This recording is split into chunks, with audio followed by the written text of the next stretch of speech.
दोस्तों, इस दुनिया में कोई भी किसी का अपना नहीं है। अगर आपको भी लगता है कि इस दुनिया में सब कोई अपना है, तो आप बिल्कुल गलत हो, क्योंकि जब आपको उन लोगों की जरूरत पड़ेगी तो कोई भी साथ नहीं देगा। यह एक कड़वा सच है। आप लोग इसे जितना जल्दी अपने दिमाग में बैठा लो, उतना ही आप लोग के लिए अच्छा होगा। तो चलिए दोस्तों, आज की इस बौद्ध कहानी के जरिए पता करते हैं कि सच में कोई भी अपना है भी या नहीं।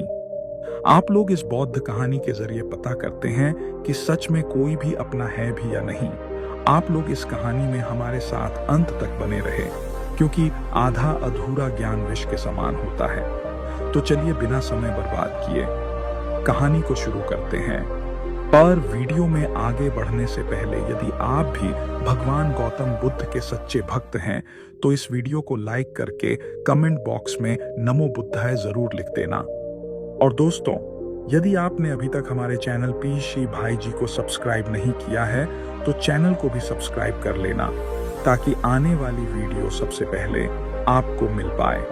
तो चलिए आज की प्रेरणादायक बौद्ध कहानी को शुरू करते हैं। बहुत पुराने समय की बात है। एक गांव में एक दुखी परिवार रहता था। उस परिवार में 7 लड़के और 1 लड़की थी। उन 8 के माता पिता जल्दी ही गुजर गए थे, तो बच्चों ने भी जल्दी ही अपनी अपनी जिम्मेदारियां समझ ली थी। शुरू में सबको गुजारा करने में काफी परेशानी हुई थी, लेकिन समय के चलते सब कुछ उन्हें आसान लगने लगा था। अब उन्होंने माँ बाप के बिना कहीं ना जीना सीख लिया था। वह 7 भाई और 1 बहन इस गांव में बड़े प्यार से मिलजुल कर रहते थे।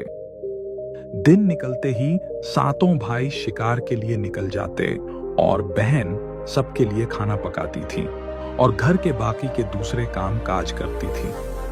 भाई जब जंगल से वापस आते तो साथ में बड़े बड़े जानवर पक्षी आदि को मार कर लाते थे। वह 7 भाई जो भी चीज लाते थे, बहन उनके मांस को बड़े चाव से पकाती थी और सब भोजन करके बड़ी तृप्ति का अनुभव करते थे। ऐसे ही दिन गुजर रहे थे। एक दिन की बात है, 7 भाई जंगल में शिकार करने के लिए गए थे। शाम होने वाली थी। बहन सबके लिए खाना बना रही थी। जब वह सब्जी बनाने के लिए उस सब्जी को काट रही थी, तभी चाकू की तेज धार से उसकी एक उंगली कट गई। अब उस कटी हुई उंगली से खून की धारा बहने लगी। अब बहन ने सोचा, यदि मेरे भाइयों ने मेरी कटी हुई उंगली देखी तो मेरे भाई बड़े दुखी हो जाएंगे। इसीलिए ने यह सोचा कि अपने भाइयों को यह बात नहीं बतानी चाहिए और उनसे छिपा कर रखना चाहिए। उसने बहते हुए खून को अपनी ओढ़नी से पूछना चाहा, किंतु उसने सोचा कि उसके भाई उसकी ओढ़नी में लगे हुए खून के धब्बों को देखेंगे तो मुझसे पूछेंगे। फिर उसने सोचा कि चलो दीवार पर पहुंच देते हैं, लेकिन फिर उसने सोचा कि दीवार पर खून को पहुंचना ठीक नहीं रहेगा। उसने सोचा, अगर मेरे भाइयों ने देख लिया कि दीवार पर खून पहुंचना ठीक नहीं रहेगा। उसने सोचा, अगर मेरे भाइयों ने देख लिया कि दीवार पर खून पोंछा हुआ है, तो वह मुझसे अवश्य से पूछेंगे और फिर मुझे बताना पड़ेगा कि फर्क पड़ेगा और वह फिर परेशान हो जाएंगे। फिर बहन बेचैन होकर इधर उधर घूमने लगी, लेकिन उसे कोई ऐसी जगह फिर परेशान हो जाएंगे। फिर बहन बेचैन होकर एक इधर उधर घूमने लगी, लेकिन उसे कोई ऐसी जगह नहीं मिली जहां उसका बहता हुआ खून उसके भाइयों की नजरों से बच सके। इसलिए उसे कोई उपाय न मिलने पर उसने उसी सब्जी में जो खाने के लिए बना रही थी, उसी में अपना खून जो था उसे पहुंच दिया। शाम को जब 7 भाई जंगल से वापस आए तो बहन ने भाइयों के लिए खाना परोसा। आज 7 भाइयों को कुछ सब्जी बहुत ही स्वादिष्ट लगी। 7 भाई अपनी अपनी उंगलियां चाटते रह गए और अपनी बहन की पाक कला की तारीफ करने लगे। अपनी तारीफ सुनकर बहन भी बहुत खुश हुई। 7 भाई दिन भर के काम करने के कारण थके थे, इसलिए 7 भाई उस दिन जल्दी सो गए। अगली सुबह रोज की तरह वह 7 भाई जंगल को चले गए। जब वह थोड़ी दूर चले तो उन्हें प्यास लग गई। तभी पास की झील में 7 भाइयों ने पानी पिया और वहीं के पास के पेड़ के नीचे जाकर बैठ गए और बातें करने लगे कि रात के भोजन में बहन ने जो सब्जी बनाई थी वह बहुत स्वादिष्ट थी। सभी उसी सब्जी की चर्चा करने लगे। सातों भाइयों ने कहा, इतना स्वादिष्ट खाना तो हमने आज तक नहीं खाया। वह सातों भाई कहते हैं, आज घर चलकर इसके बारे में अपनी बहन से जरूर पूछेंगे और जानकर रहेंगे कि सब्जी में उसने ऐसा क्या मिलाया था जिससे वह सब्जी इतनी स्वादिष्ट बनी थी। शाम को सातों भाई जब घर आए तो दोबारा अपनी बहन की पाक कुशलता की तारीफ करते हुए कहने लगे, हमारी प्यारी बहन, कल रात की सब्जी में तुमने ऐसा क्या मिलाया था? बहन बताना तो नहीं चाहती थी क्योंकि वह सोच रही थी अगर उसके भाइयों को पता चला कि उसकी उंगली कट गई है तो मेरे सारे भाई दुखी हो जाएंगे। इसीलिए उसने कहा, कुछ नहीं बड़े भैया, सब जो रोज बनाती हूं वही बनाया था। तो उसका बड़ा भाई कहने लगा, प्यारी बहन, तुम्हें आज बताना ही पड़ेगा और मैं जानना चाहता हूं कि हमारी बहन ने इतनी स्वादिष्ट सब्जी कैसे से बनाई। बड़ा भाई आगे कहता है, तुम्हें मेरी सौगंध है बहन, तो तुम्हें आज सच्चाई बतानी ही पड़ेगी। बड़े भाई का सब सम्मान करते थे, इसलिए बहन को भी अब सच बोलना पड़ा। उसने धीरे धीरे सारी बात बताते हुए कहा, भैया, मेरी उंगली कट गई थी तो बस इतना सा अपना खून सब्जी में मिला दिया था और ज्यादा कुछ नहीं। मैंने सोचा कि आप लोगों को पता चलेगा तो आप दुखी होंगे, इसलिए मैंने अपने खून को सब्जी में मिला दिया था। यह सुनकर 6 भाइयों ने मन में सोचा, इसके खून की चंद बूंदें इतनी स्वादिष्ट हैं तो इसका मांस कितना स्वादिष्ट होगा। रात के खाने के बाद सातों भाई सोने के लिए चले, इसलिए सातों भाई उस दिन जल्दी सो गए। अगली सुबह रोज की तरह वह सातों भाई जंगल को चले गए। जब वह थोड़ी दूर चले तो उन्हें प्यास लग गई। तभी पास की झील में सातों भाइयों ने पानी पिया और वहीं के पास के पेड़ के नीचे जाकर बैठ गए और बातें करने लगे कि रात के भोजन में बहन ने जो सब्जी बनाई थी वह बहुत स्वादिष्ट थी। सभी उसी सब्जी की चर्चा करने लगे। सातों भाइयों ने कहा, इतना स्वादिष्ट खाना तो हमने आज तक नहीं खाया। वह सातों भाई कहते हैं, आज घर चलकर इसके बारे में अपनी बहन से जरूर पूछेंगे और जानकर रहेंगे कि सब्जी में उसने ऐसा क्या मिलाया था जिससे वह सब्जी इतनी स्वादिष्ट बनी थी। शाम को सातों भाई जब घर आए तो दोबारा अपनी बहन की पाक कुशलता की तारीफ करते हुए कहने लगे, हमारी प्यारी बहन, कल रात की सब्जी में तुमने ऐसा क्या मिलाया था? बहन बताना तो नहीं चाहती थी क्योंकि वह सोच रही थी अगर उसके भाइयों को पता चला कि उसकी उंगली कट गई है तो मेरे सारे भाई दुखी हो जाएंगे। इसीलिए उसने कहा, कुछ नहीं बड़े भैया, सब जो रोज बनाती हूं वही बनाया था। तो उसका बड़ा भाई कहने लगा, प्यारी बहन, तुम्हें आज बताना ही पड़ेगा और मैं जानना चाहता हूं कि हमारी बहन ने इतनी स्वादिष्ट सब्जी कैसे से बनाई। बड़ा भाई आगे कहता है, तुम्हें मेरी सौगंध है बहन, तो तुम्हें आज सच्चाई बतानी ही पड़ेगी।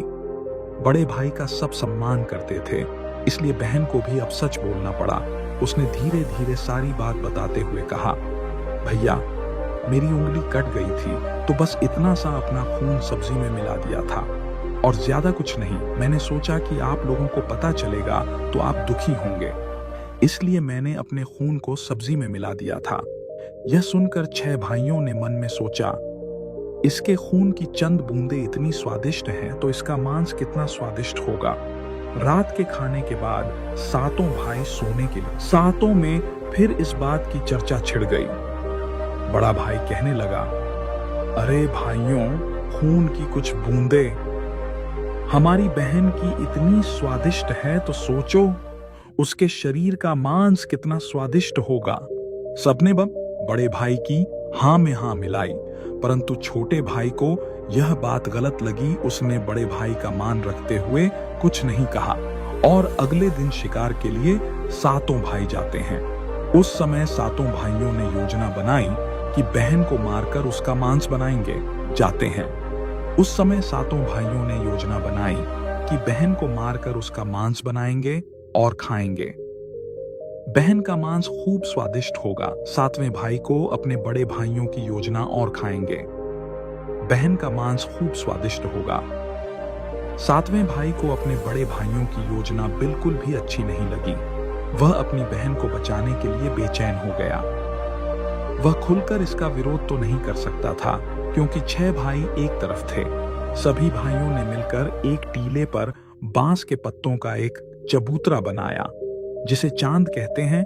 उनकी योजना यह थी कि बहन को बहला फुसलाकर यहाँ पर लेकर आएंगे और तीर मारकर अपनी बहन की हत्या कर देंगे और उसका स्वादिष्ट मांस खाएंगे। अगले दिन बड़े भाई ने अपनी बहन से कहा, मेरी प्यारी बहन, अब तुम बड़ी हो गई हो और शादी के लायक हो गई हो। मैंने तुम्हारे लिए एक सुंदर वर की तलाश की है। आज हम उसको देखने जाएंगे और उसका घर भी देख कर आएंगे, इसीलिए तुम भी तलाश की है। आज हम उसको देखने जाएंगे और उसका घर भी देख कर आएंगे, इसीलिए तुम भी हमारे साथ चलोगी बहन। शादी की बात से बहुत खुश हुई, तुरंत तैयार होकर भाइयों के साथ चलने लगी। चलते चलते जब बहन थक गई तो उसने अपने बड़े भाई से पूछने लगी, भैया, मेरा ससुराल अब कितना दूर है? तब बड़ा भाई बोला, बस अभी कुछ देर में हम पहुंचने वाले हैं। और बड़ा भाई बोला, वह देखो बहन, दूर से दिखाई दे रहा है। बड़ा भाई उसी टीले पर बने चांद को दिखाते हुए बोला, देखो मेरी प्यारी बहन, तुम्हारा ससुराल जहां तुम राज करेगी। यह सुनकर बहन आनंदित हो उठी। चांद पर पहुंचने के बाद बड़े भाई ने अपने छोटे भाइयों को आदेश दिया, अपनी बहन को एक रस्सी के सहारे से बांस के खंभे से बांध दो। सभी भाई मिलजुल कर जल्दी से बहन को बांधने लगे। बहन ने अपने सभी भाइयों को हत्यारे के रूप में देखकर उसका हृदय हाहाकार करने लगा। वह ईश्वर को याद करते हुए कहने लगी, हे ईश्वर, अब तुम ही मेरा सहारा हो। मेरे सातों भाई मेरी हत्या करना चाहते हैं। इनमें से एक भी ऐसा नहीं है जिसके दिल में मेरे लिए दया और प्रेम हो। सातवें भाई को बहन की पुकार पर दया आ गई, परंतु 6 भाइयों का विरोध करने का साहस वह नहीं जुटा पाया। बहन को निर्ममता से बांधने के बाद बड़े भाई ने सबको बारी बारी से उस पर प्रहार करने का आदेश दिया। बड़ा भाई सबसे पहले हाथों में धनुष बाण ले जब अपनी बहन पर प्रहार करने को आगे बढ़ा, तब बहन भाई के सामने हाथ जोड़कर करुण स्वर में कहने लगी, मारो मारो भैया, छाती में लक्ष्य करके तुम्हारा तीर जंगल को जाएगा भैया। भैया इसका आए भैया, मारो मारो भैया। छाती में लक्ष्य करके भाई ने कठोरता दिखाते हुए तीर चलाया, परंतु उसका निशाना तो अचूक था, परंतु आज विफल हो गया। उसके बाद अब दूसरा भाई तीर मारने को तैयार हुआ। बहन ने उसके आगे भी हाथ जोड़कर वही करुण रूपी गीत गाया, उसका भी निशाना चूक गया। इसी तरह सभी भाइयों ने बारी बारी से बहन की छाती को लक्ष्य करके तीर मारने की कोशिश की, परंतु बहन हर बार यही दोहरा रही। 6 भाई लक्ष्य भेद करने में असफल रहे। अब 7वें भाई की बारी थी। उस 7वें भाई से 6 भाई कहने लगे, भाई पूरी ताकत से तीर चलाना और बहन को एक बार में मार देना। यदि तुम्हारा निशाना चूक गया तो तुम जिंदा नहीं बचोगे, हम सब तुम्हें मार देंगे। बहन ने छोटे भाई की जान बचाने के लिए अपनी जान न्यौछावर कर दी और अपने छोटे भाई को बचाने का निश्चय किया। वह ईश्वर से प्रार्थना करने लगी, हे ईश्वर, मेरे भाई का तीर मेरी छाती भेदने में सफल हो जाए। वह फिर करुण गाना गाने लगे, मारो मारो भैया, छठी में लक्ष्य करके भैया, छठी में लक्ष्य करके तेरा तीर मेरी छाती भेद जाए। छोटे भाई ने तीर चलाया, उसका तीर बहन के माथे पर जा लगा। वह दर्द से तड़प उठी। कुछ देर तड़पने के बाद उसके प्राण त्याग दिए। सातों ने मिलकर अपनी बहन का मृतक शरीर नीचे उतारा। 6 भाइयों ने मिलकर बहन के शरीर को छोटे छोटे टुकड़ों में काट डाला। बड़े भाई ने 7वें भाई को जंगल से लकड़ी और पानी लाने का आदेश दिया। छोटा भाई पानी और लकड़ियों के साथ साथ कुछ मछली और केकड़े भी ले आया था। वह अंदर ही अंदर बहुत दुखी था। उसके भाई बहन का मांस बड़े शौक से पका रहे थे। छोटा भाई बहन के मांस के साथ मछली और केकड़े भी पकाने को डाल दिए, जिससे उसने अपने खाने का जुगाड़ कर लिया। चावल और मांस तैयार हो गया। छोटे भाई ने पहले ही अपने बैठने के स्थान पर एक छोटा सा गड्ढा खोद लिया था। उसने अपनी बहन के मांस को चुपके से उस गड्ढे में डाल दिया और मछली और भात खाने लगा। बाकी 6 भाई बहन की हड्डियां चबाने लगे तो छोटा भाई केकड़ा चबाने लगा।